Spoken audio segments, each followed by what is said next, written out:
ఇదేంటి కేటీఆర్, ఇదేనా మీ IT strategy? ఇక చూడండి ఎంత దుర్మార్గం అంటే, ఎవరైతే ఈ తేజరాజు ఎవరైతే ఉన్నారో వీళ్ళిద్దరు దోస్తులు.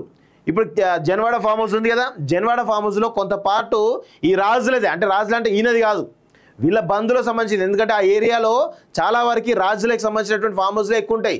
సో వీళ్ళ బంధువులు కాబట్టి ఈయన కూడా కొంత పార్టు ఈయనకి ఇవ్వడం జరిగింది. సో వీళ్ళిద్దరు చాలా బెస్ట్ ఫ్రెండ్స్. ధరణిలో కూడా వీళ్ళిద్దరు కథ వేరే ఉంటుంది. దాని చరిత్ర మొత్తం తీస్తే వీళ్ళ భాగవతాలు బయటపడతాయి. ఇది ఎవరా అంటే కేటీఆర్కు చాలా దగ్గరి మిత్రుడు.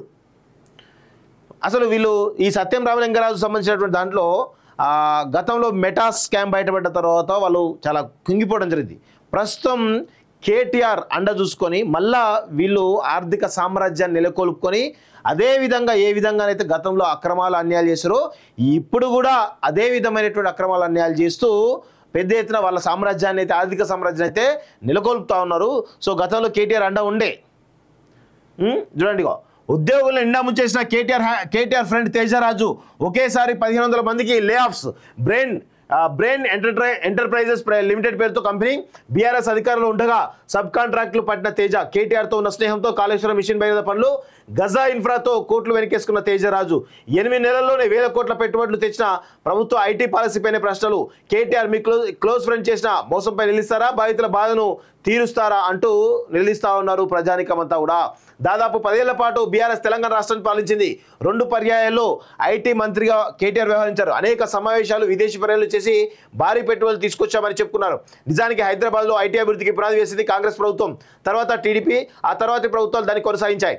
ఇది ఎవరు అవునన్నా కాదనలేనిది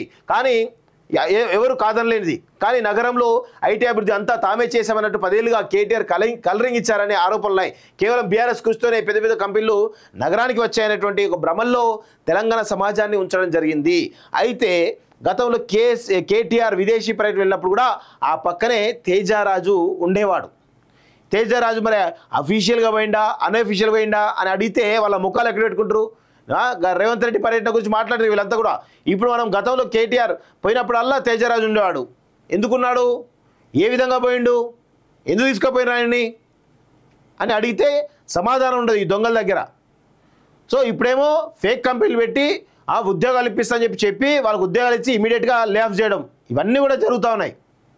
ఈయనే ఐటీ అంటాడు కానీ ఐటీ శాఖ మంత్రిగా ఈయన హయాంలో 10 సంవత్సరాలు నిజంగా వెనకబడ్డాయి. ఎందుకంటే దేశంలోనే 2వ స్థానంలో ఉన్నటువంటి ఐటీకి 2వ స్థానంలో ఉన్నటువంటి హైదరాబాద్ ఈయన హయాంలో 3వ స్థానానికి వచ్చింది.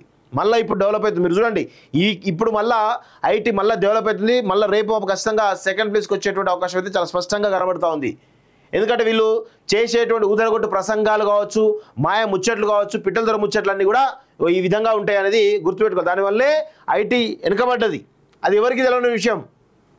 ఆఖరికి అధికారం పోయినా కాంగ్రెస్ ప్రభుత్వం తీసుకొచ్చిన పెట్టుబడులపై విమర్శలు చేశారు. షెల్ కంపెనీలు మోస్తున్నారంటూ వేగంగా మాట్లాడారు. అయితే కేటీఆర్ క్లోజ్ ఫ్రెండ్ తేజరాజుకు చెందిన ఐటీ కంపెనీ ఉన్నపలంగా 1500 మంది ఉద్యోగులను తీసేసింది. దీనిపై కేటీఆర్ స్పందిస్తారా? అధికారాలు ఉన్నన్నాళ్ళు తేజకు రాజకీయంగా ఆర్థికంగా అండగా ఉన్న కేటీఆర్ ఇప్పుడేం చేస్తారు అనేది చర్చనీయంగా మారింది. 1500 మందిని రోడ్డున పడేసిన బ్రెయిన్ కంపెనీ. సో మాదాపూర్లోని Mindspace building number 3A లోని 3-4 అంతస్తులో ఉంటుంది. బ్రెయిన్ ఎంటర్ప్రైజెస్ ప్రైవేట్ లిమిటెడ్ దాదాపు 3000 మందితో ఉన్న ఐటీ కంపెనీ ఇది. సింగపూర్, బెంగళూరులోనూ దీనికి బ్రాంచ్లు ఉన్నాయి. ఈ కంపెనీ ఓనర్ సత్యం రామలింగరాజు, ఆయన కుమారుడు తేజరాజు నిర్వహిస్తూ ఉంటారు. హైదరాబాద్లో ఉన్న 3000 మంది ఉద్యోగుల్లో ఉన్న పలంగా 1500 మందిని తీసేశారు. దీంతో వారంతా రోడ్డున పడే పరిస్థితి వచ్చింది.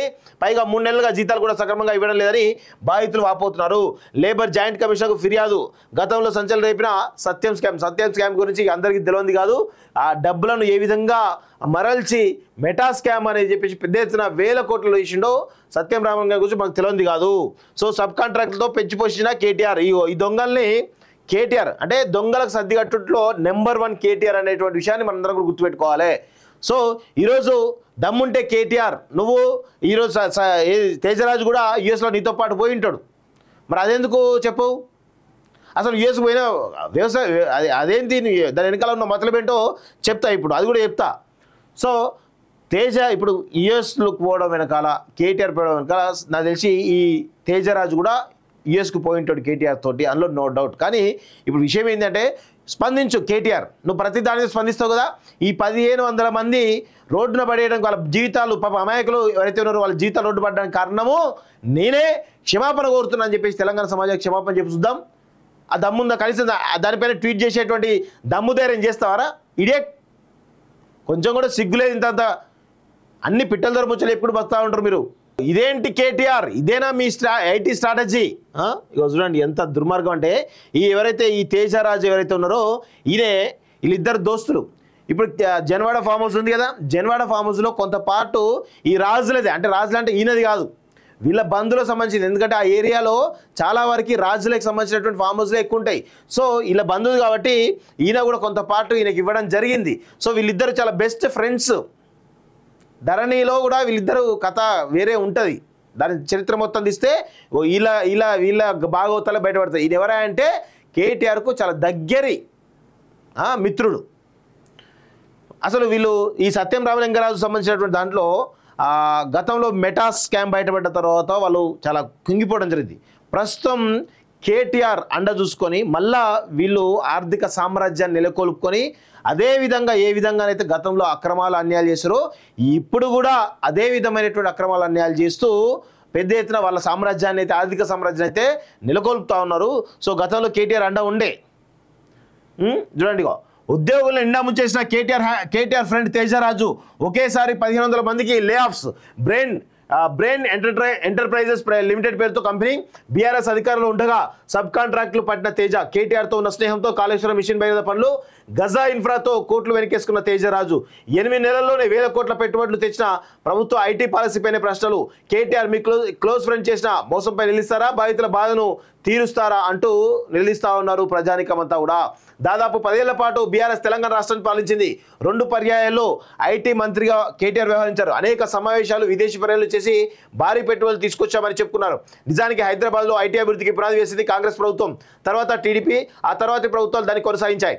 ఇది ఎవరు అవునన్నా కాదనలేనిది, కానీ నగరంలో ఐటీ అభివృద్ధి అంతా తామే చేశామన్నట్టు 10 ఏళ్లుగా కేటీఆర్ కలరింగ్ ఇచ్చారనే ఆరోపణలున్నాయి.